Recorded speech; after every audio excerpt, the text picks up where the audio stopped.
Hello and welcome to the cryptocurrency news channel. So Russia banned Bitcoin and legalized Bitcoin at the same time.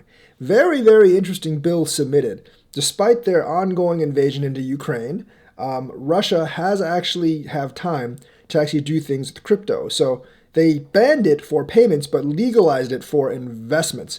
So they don't mind people pouring money into crypto, but they do not want them to be used as currency. Now, this is kind of funny because the ruble is actually falling because of the sanctions. And so maybe they want to invest in cryptocurrency to boost up their country's finances. So the bill does actually introduce requirements for crypto exchanges and other platforms involved in the turnover of digital currencies. These will be added to a special register of digital asset operations. This is from Bitcoin.com. And service providers will have to meet certain standards pertaining to corporate governance, information storage and reporting, and internal audit, risk management, blah, blah, blah, to be licensed to actually be kind of like investment platforms in cryptocurrencies. So they are being really strict. But the thing is, I do think they will allow exchanges in Russia. They will allow people to buy cryptocurrencies and trade cryptocurrencies in Russia, but you cannot use cryptocurrencies to buy things like a tank or a can of Spam. I don't think you could buy a tank anyways in Russia, but still.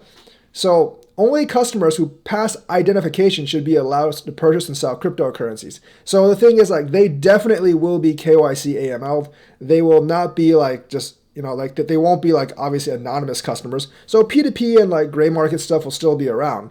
Deposits and withdrawals for crypto platforms will be made only through traditional financial institutions. So I guess if there is an exchange, there is actually going to be, if there is an exchange, it's going to go through a bank. So they will know exactly who you are and when you actually buy and sell stuff. The identification of customers will be carried out by both crypto operators when accepting customers and by banks when opening accounts. So it's like double KYC. The crypto operators will know who you are and the banks will actually know who you are. So no getting away. Adding that banks and crypto firms will notify their ROS5 monitoring watchdog about suspicious transactions. So it's not only KYC, it's double KYC, but hey, it's better than just being banned.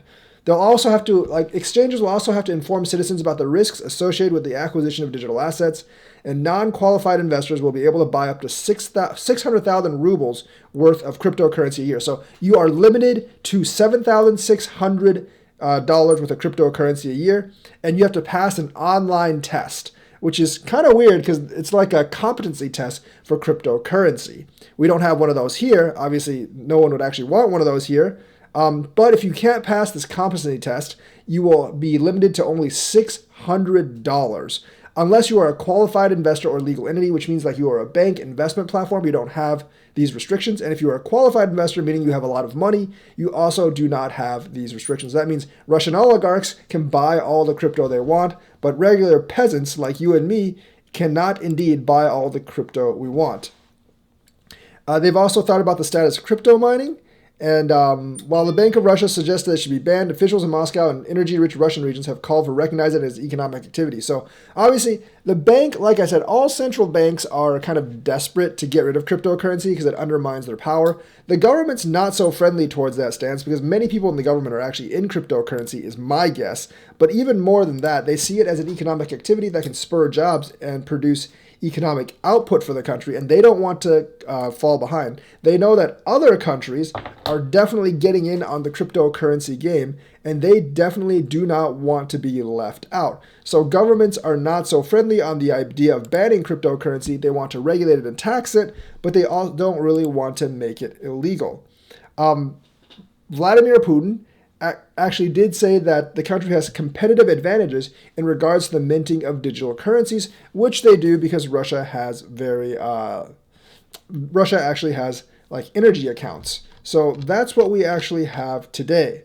So it's kind of a weird thing. They banned payments for cryptocurrency, so you can't buy stuff. They legalized crypto investments. So I do expect some money to start flowing in from Russia, especially from the oligarchs and maybe Putin himself, because the Russian ruble is actually being devalued right now in the international market.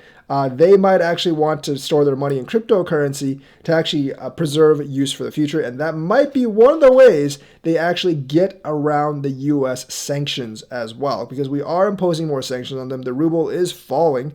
and it is going to cost the Russian economy. However, putting their money in cryptocurrency could actually be a way they preserve their value. So that's the news for today. Let me know what you think. Like and subscribe and hit that bell notifications button. Thank you and have a nice day.